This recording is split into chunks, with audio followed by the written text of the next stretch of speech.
Hello दोस्तों, जय हिंद। कैसे हो आप सभी लोग? उम्मीद करती हूँ बहुत अच्छे होंगे और अपनी तैयारी बहुत अच्छे से कर रहे होंगे।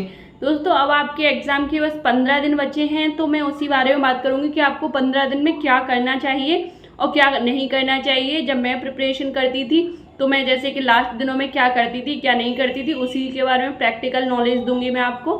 तो आपको इस टाइम पे ना ऐसा लग रहा होगा कि हम तो सब कुछ भूलते जा रहे हैं, कुछ याद ही नहीं रह रहा है, जबकि आपने पढ़ काफ़ी कुछ लिया होगा।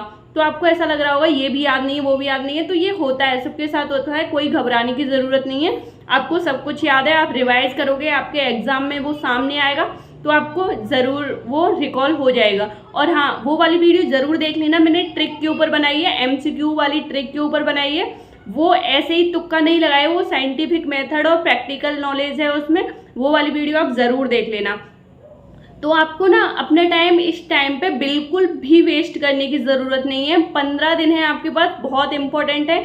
आपका करियर चेंज कर सकती है, आपकी लाइफ बना सकता है, कुछ भी हो सकता है इन 15 दिनों में। बस आपको अच्छे से, आपको क्या नहीं करना है, आपको लाइव क्लासेस नहीं देखनी है, आपको यूट्यूब पे कोई भी क्लास नहीं देखनी है, कुछ भी नहीं देखना है। चलो 20 दिन 30 दिन पहले तक तो हम देख लेते थे, अभी फिलहाल लेकिन आपको नहीं देखनी है। बाकी का आप देखना चाहो आपकी मर्जी, लेकिन मेरी हिसाब से आपको बिल्कुल भी नहीं देखनी है। और हाँ, कुछ लोग आपसे बुक्स भी खरीदने की कह रहे होंगे, तो इस टाइम पे बुक्स खरीदने का कोई मतलब नहीं है।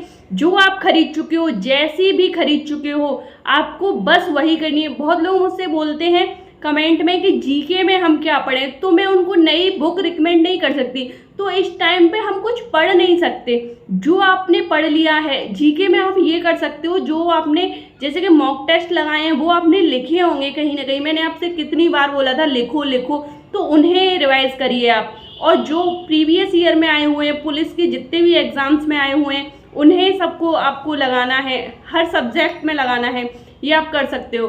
और सेम आपको हिंदी में करना है, सेम आपको रीजनिंग में करना है। इस टाइम पे प्रीवियस ईयर पेपर बहुत ज़्यादा इंपॉर्टेंट हो जाते हैं। और आपको किसी की भी बातों में आके 15 दिन पहले नई बुक तो बिल्कुल भी नहीं खरीद लेनी है। मुझे मेरे एग्ज़ाम का पता 20-25 दिन पहले पता चला था, और मेरे पास नई बुक रखी हुई थी, मैं उसी दिन लेके आई थी शाम को।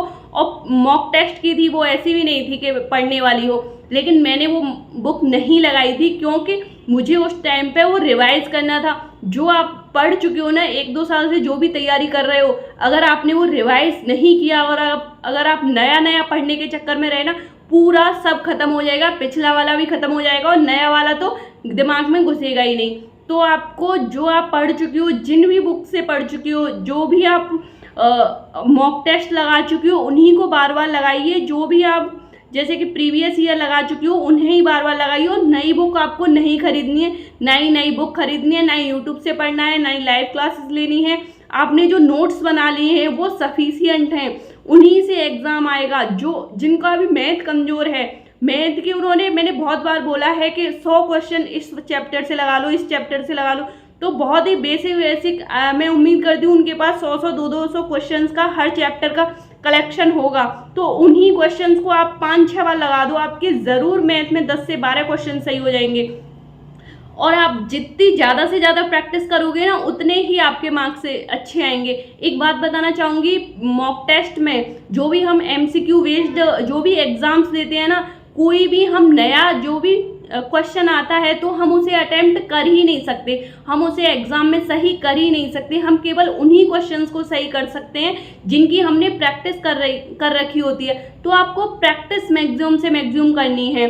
कुछ लोग मॉक टेस्ट ही नहीं लगाते, तो बहुत पहले का टाइम था मॉक टेस्ट लगाने का, अब आपका रिवाइज करने का टाइम है। तो अभी आप जो भी आपने लगा लिए बस उन्हें रिवाइज करिए। और आप जिन भी क्वेश्चंस की आप केवल प्रैक्टिस कर चुके होंगे ना, जो भी क्वेश्चंस आपको पहले से आते होंगे, आप एग्जाम में नया क्वेश्चन नहीं सही कर पाओगे, नया क्वेश्चन नहीं अटेम्प्ट कर पाओगे, क्योंकि एग्जाम का प्रेशर ही इतना होता है। तो आपने जो पहले क्वेश्चंस कर चुके होंगे, केवल वही क्वेश्चंस आप सही कर पाओगे।